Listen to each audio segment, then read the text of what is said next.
मंदिर कब्जाने वालों की चर्च बचाने की मांग। नमस्कार, आपके साथ मैं लावनी विनीत हूँ और बहुत विशेष प्रस्तुति के साथ आपके बीच उपस्थित हूँ। अब हम ऐसा क्यों कह रहे हैं, जरा सोचिए। एक तरफ केरल दौरे पर प्रधानमंत्री नरेंद्र मोदी थे और ये कहा जा रहा था कि ये साउथ इंडिया के लिए एक बड़ा मिशन है, भारतीय जनता पार्टी का एक बड़ा मिशन है। एक तरफ तो पॉलिटिकल मिशन था, लेकिन दूसरी तरफ कुछ ऐसे लोग भी थे जो अपने मिशन पर थे। वो मिशन सीधे सीधे था अपने आप को विक्टिम जैसा प्रस्तुत करने का।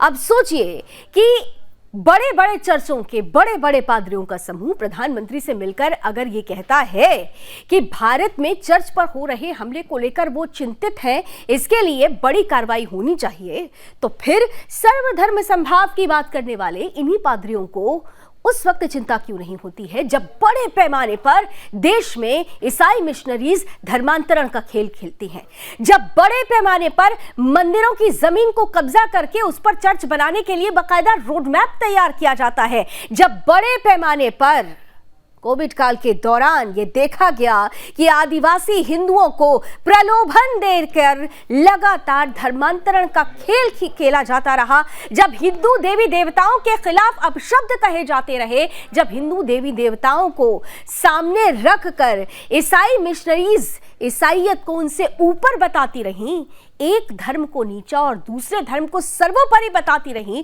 तो इन्हीं पादरियों को उस वक्त चिंता क्यों नहीं हुई थी। तो ऐसे में सवाल यही है कि क्या मंदिर कब्जाने वालों की चर्च बचाने की ये जो मांग है, ये सीधे सीधे एक षड्यंत्र का हिस्सा तो नहीं है? कहीं ऐसा तो नहीं कि ये लोग अपने आप को विक्टिम दिखाकर सीधे तौर पर उस षड्यंत्र से लोगों का ध्यान हटाना चाहते हैं, जिसे लेकर अब दुनिया में भी चर्चा हो रही है? आज इसी पर होंगे तीखे सवाल, जवाब देंगे हमारे साथ आज के पैनलिस्ट। कराऊंगी उनसे आपका परिचय, लेकिन उससे पहले देख समझ लीजिए हमारी आज की ये टीजर रिपोर्ट।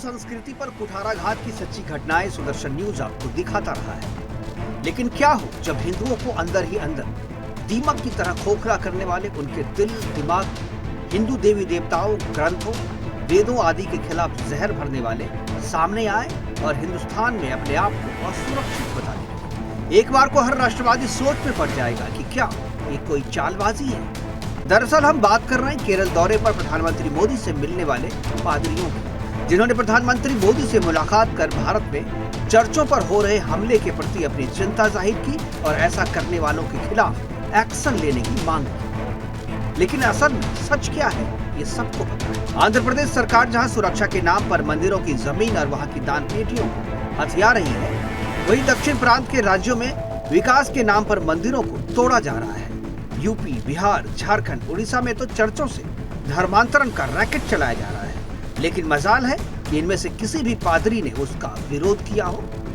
जहां भोले भाले हिंदुओं को ईसाई बना दिया जाता है, उनकी गरीबी, अशिक्षा का फायदा उठाकर उन्हें प्रलोभन दे धर्मांतरण उनका करा दिया जाता है। अब सवाल ये कि मंदिर कब्जाने वाले चर्च बचाने की मांग किस मुंह से कर रहे हैं? Bureau report, Sudarshan.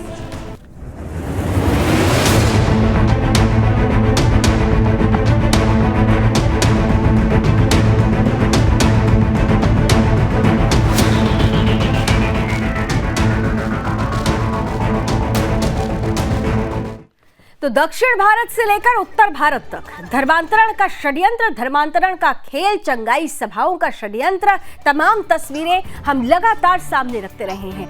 दुनिया भर में धर्मांतरण को लेकर चर्चाएं भी हो रही हैं, तो ऐसे समय में ये बात उठाकर क्या उस धर्मांतरण से, उस धर्मांतरण के खेल से, उस खेल पर पर्दा डालने की कोशिश हो रही है, ध्यान भटकाने की कोशिश हो रही है? आज इसी सवाल का जवाब जानने की कोशिश करेंगे। हमारे साथ जो पैनलिस्ट इस वक्त जुड़ चुके हैं, मैं स्वागत करती हूँ, स्क्रीन पर लेकर आइए।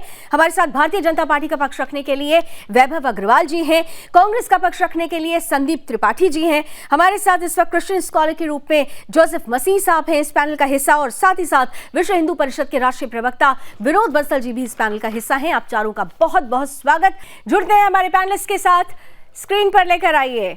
हमारे साथ जोसेफ साहब इस वक्त जुड़े हुए हैं। जोसेफ मसीह जी, आपको मेरी आवाज पहुंच रही है सर?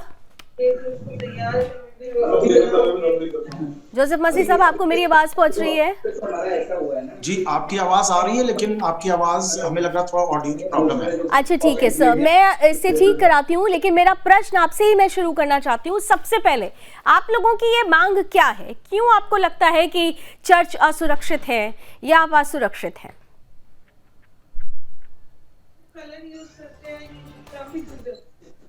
हमारे देश के जो प्रधानमंत्री श्री नरेंद्र मोदी जी हैं, और वहां पे लोगों से मिले हैं, तो उन किसी से भी अगर आप मिलिए तो पूरे देश के ये मुखिया हैं, तो उनसे तो अपनी प्रॉब्लम कोई भी बताएगा। और उनको क्या बताना चाहिए, वो जो बिशप्स लोग हैं, क्या बताना चाहिए कि आप आके हमें और मारिए, हम प्रताड़ित हमें करिए? क्या बोलना चाहिए? आप लोग चाह क्या रहे हैं? इस डिबेट का मोटिव क्या है एक्चुअली में? वही हमें समझ में नहीं आ रहा है। मैं हमें तो आपसे ये लग रहा है समझना कि चाहती हूँ कि उस मुलाकात का मोटिव क्या था। आप कहते हैं कि चर्च पर हमला हो रहा है, आप की चिंता चर्च पर हमले पर थी, लेकिन उस वक्त चिंता क्यों नहीं होती जब ईसाई मिशनरीज लगातार धर्मांतरण कराती हैं? और इसकी तस्वीरें एक नहीं कई बार सामने आई हैं। आपके साथ ही मेरे कई डिबेट्स हुए हैं, और मुझे याद है कि जब हम काशी के डिबेट पर थे तो आपने खुद ये बात कही थी कि ऐसा करना गलत है, लेकिन उसके पीछे भी कुछ अवधारणाएं होती हैं, जिस पर हमारी और आपकी तीखी बहस हुई थी। लेकिन वो चिंता धर्मांतरण की चिंता क्यों नहीं होती है पादरियों को? उस पर क्यों नहीं बात होती है? ठीक है, कभी कभी मैम कुछ बातों पे जब मीटिंग होती है तो उनके कुछ पॉइंट्स होते हैं, मुद्दे होते हैं, हम लोग उसी मुद्दे पे उसको बात करते हैं। अभी जैसे आपका ये डिबेट है, इस पे ये टॉपिक है, इस पे हम जनसंख्या कानून के बारे में थोड़ी ना बात करने लगेंगे। तो मोदी जी जब बिशप लोगों से जाके मिले, कोई उनका एजेंडा होगा, कुछ पॉइंट्स रखे होंगे, वो लोग उसी पे ना बात करेंगे वही तो कि वो अपने हिसाब से किसी भी टॉपिक पे बात नहीं करने भाई, लगेंगे। तो मैं वही कह रही हूँ कि इस एजेंडे को चुनने, आपका एक एजेंडा, आपने कहा ना कि आपका हर मीटिंग का एक एजेंडा होता है, तो ये एजेंडा ही क्यों कि अपने आप को विक्टिम दिखाने की कोशिश की जा रही है? क्योंकि तो मंदिरों को भी तोड़ा गया, मंदिरों पर भी कब्जा करने की कोशिश की गई, ईसाई मिशनरीज किस तरीके से वर्कआउट कर रहे हैं, पूरे साउथ इंडिया में किस तरीके से धर्मांतरण हुआ है, ये मुझे बताने की जरूरत नहीं है। और अब तो उत्तर प्रदेश, छत्तीसगढ़, मध्य प्रदेश, उड़ीसा, हर जगह से ऐसी तस्वीरें सामने आ रही हैं। चंगाई सभाओं का कॉन्सेप्ट क्या है, ये बताने की जरूरत नहीं है। मेरा प्रश्न मूल ये है कि इतना सिलेक्टिव क्यों हुआ जा रहा है?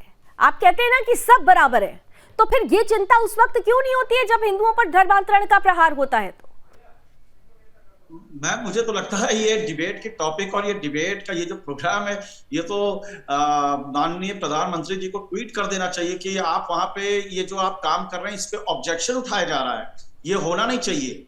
तो मैम, ये तो प्रधानमंत्री नहीं, तो उनको तो ट्वीट करके ये भी बताना चाहिए कि प्रधानमंत्री जी थोड़ा समझने की भी कोशिश कीजिए कि आप तो एक तरफ सबको मिलाने की बात कर रहे हैं, लेकिन इस मिलन के पीछे कुछ उद्देश्य भी है।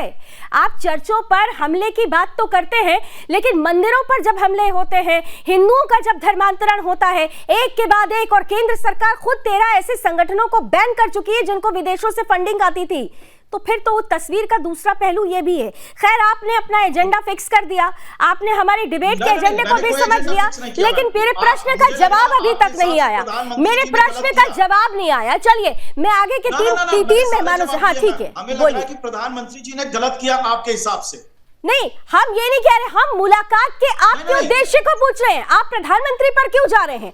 भाई, प्रधानमंत्री से आप लोग मिले, मैंने आपके उद्देश्य की बात की, मैंने आपकी मुलाकात, जो पादरी मिलते हैं उनका जो उद्देश्य था, मैंने वो जानने समझने की कोशिश की। आप उस पर, आप एक पक्ष पर तो आप जरूर आईने की धूल हटा रहे हैं, लेकिन जैसे ही मैं बदल देती हूं आईने को, आप उसकी धूल चाहते हैं कि वो जमी रहे। आप उस पर तो हाथ नहीं फेरना चाहते हैं, क्योंकि वो आपको सूट नहीं कर रहा है, वो आपको सूट नहीं कर रहा है, वो आपको सूट नहीं कर रहा है। चलिए ठीक है, ठीक है, बाकी 3 और मेहमान है, उनकी प्रतिक्रिया भी लेते हैं। आपके पास तो मैं आती रहूंगी, क्योंकि आज के पूरे डिबेट का मुख्य फोकस आप ही रहेंगे। लेकिन मैं आगे बढ़ूं उससे पहले अपने दर्शकों को, अपने बाकी के 3 अतिथियों के पास मैं बहुत जल्दी आती हूँ, लेकिन एक वीडियो छोटा सा, जब हमने आज के इस शो को प्रमोट किया तो हमारे ही एक व्यूअर ने हमें एक छोटा सा वीडियो भेजा है। मैं चाहती हूं कि जरा उस वीडियो को, पैनल अगर आप मेरी बात पे ध्यान दें, उस वीडियो को जरा चला दीजिए, उसके बाद मैं आगे की चर्चा बढ़ाती हूं। देखिए किस तरह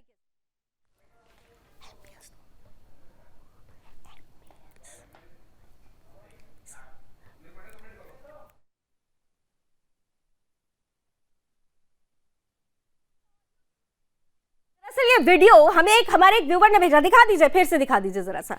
ये वीडियो है जिसे देखकर जब आप इसे देख रहे हैं तो आपको लग रहा होगा कि भाई यहाँ पर एक भजन मंडली है जो किसी प्रसंग की बात कर रही है, लेकिन यहाँ पर हिंदू देवी देवताओं के रूप में ये भजन मंडली नहीं है, बल्कि एक छद्म मंडली है जो ईसाई धर्मांतरण के लिए आदिवासी बहुल इलाकों में पहुंचकर, दलित बहुल इलाकों में पहुंचकर यहां पर किस तरीके से धर्मांतरण का खेल कर रही है, माइंड वॉश कर रही है। हम इसका ऑडियो भी, पैनल जरा इसका ऑडियो भी जल्दी से सुनाइएगा। हम इससे पहले अपने अतिथियों के पास जाते हैं और सीधे सीधे यहां पर विनोद जी आप हमारे साथ हैं, बीजेपी और कांग्रेस के भी प्रतिनिधि हैं, आप दोनों के पास भी आऊंगी, लेकिन विनोद जी क्योंकि वर्ल्ड वाइड आप लोग इस पर काम कर रहे हैं धर्मांतरण को लेकर, देखिए एक तस्वीर हमारे पास आई थी, उसका अभी हम ऑडियो भी प्रॉपर्ली सुनवा देते हैं अपने दर्शकों को कि उसमें चल क्या रहा है, बोला क्या जा रहा है। बकायदा हिंदू देवी देवताओं का रूप धारण किया जाता है, हिंदू बस्तियों में जाया जाता है, लेकिन पीछे खेल क्या होता है, धर्मांतरण का। और दूसरी तरफ जब बड़े देश के बड़े पादरी प्रधानमंत्री से मिलते हैं तो चर्चा क्या होती है, चर्च पर हमला हो रहा है। यही दुख, यही चिंता तब क्यों नहीं होती है जब ऐसी मंडलियां बाहर निकलती हैं और हिंदू बस्तियों में धर्मांतरण का खेल खेला जाता है। विनोद जी देखिए लावनी जी, इनके जो पापी चर्च के पापाचार जो है किससे छुपे हुए हैं, ये जो आपके चैनल पर लगातार एक वीडियो चल रहा है ऊपर कोने में, उस वीडियो के साथ साथ ये जो चंगाई सभाओं की बात कर लो या चर्चों का नाम प्रार्थना सभा, मंदिर ऐसा रखने की बात कर लो, या जो सफेद पोस्ट ये जो हमेशा से पादरी हुआ करते थे अब वो भगवा धारण करने वाले बन गए हैं। अब पहले जो गले में क्रॉस लगाते थे अब वो क्रॉस को छोड़ करके कंठी माला धारण करने लग गए हैं, माथे पर त्रिपुंड लगाना भी सीख गए हैं। और आप देखिए कि भगवा ध्वज भी लेकर के कई जगह चलते हैं ये। तो ये जो जिस तरह से आज जो आपने बताया है कि जो भजन मंडली के रूप में भगवान के स्वरूप बन करके ये सातिर मक्कार और घटिया किस्म के लोग जो है, मैं कहूंगा कि ये जो घटिया मानसिकता के लोग हैं जो कि हिंदू समाज का धर्म छीनने के और भारतीय संस्कृति पर आक्रमण कर रहे हैं। ये तो बस एक बानगी भर है। प्रश्न मेरा मूल था जिस पर हम जिस पर डिबेट कर रहे हैं, क्योंकि जोसेफ हमारे साथ बने हुए हैं, उन्होंने कहा कि इस डिबेट का उद्देश्य ही बिल्कुल अलग हो गया। प्रधानमंत्री नरेंद्र मोदी से अगर लोग मिलते हैं तो उनका एक का एजेंडा होता है, पादरी अगर मिले हैं तो उनका एजेंडा है। इस डिबेट का एक उद्देश्य सीधा सीधा है कि जब आप देश के प्रधानमंत्री से मिलते हैं तो निश्चित रूप से एक संवैधानिक पद पर बैठे हुए वो सोचते हैं कि समस्या का समाधान निकलेगा, लेकिन समस्या का एक ही रूप क्यों देखा जा रहा है? समस्या का दूसरा रूप ही है। अगर आप प्रेम, सद्भावना, भाईचारे की बात करते हैं तो इस भाईचारे में हर वक्त हिंदू ही चारा क्यों बनता है, इस पर क्यों नहीं चिंता होती है? इसलिए यह डिबेट रखा गया है। देखिए, ऐसे लोग अगर प्रेम, सद्भावना, भाईचारे की बात करते हैं तो मुझे लगता है जो सामाजिक रूप से जागरूक नागरिक हैं वो अच्छी तरह जानते हैं कि किसको भाई को चारे की तरह चढ़ जाते हैं लोग, उसको भाईचारा बोलते हैं इनकी डेफिनेशन में। लेकिन मैं उस विषय पर नहीं जाना चाहूंगा। मैं ये कहना चाहता हूँ, देखिए प्रधानमंत्री से मिल रहे हैं या प्रधानमंत्री को कोस रहे हैं, इनकी बातों से ऐसा लग रहा है जैसे कि झूठ परोस करके प्रधानमंत्री को आप जो ना बरगला लेंगे। ये वो प्रधानमंत्री नहीं है जो आपकी बातों में आ जाए, और नहीं वो पप्पू है जो कि आप उनसे मिल करके अपनी बात को प्रचारित कर लोगे। ये जो है प्रधानमंत्री वो है जिनको पग पग की और कण कण की खबर है, इनको हर चीज का पता है कि आखिरकार चर्च के पापाचार किस तरह से चल रहे हैं। और आप देखिए कि ये मंदिरों पर ये हमला करने वाले लोग, भारत की धर्म संस्कृति पर हमला करने वाले लोग, और जो मंदिरों पर चर्चों की जो कहानी गढ़ रहे हैं, चर्चों की जो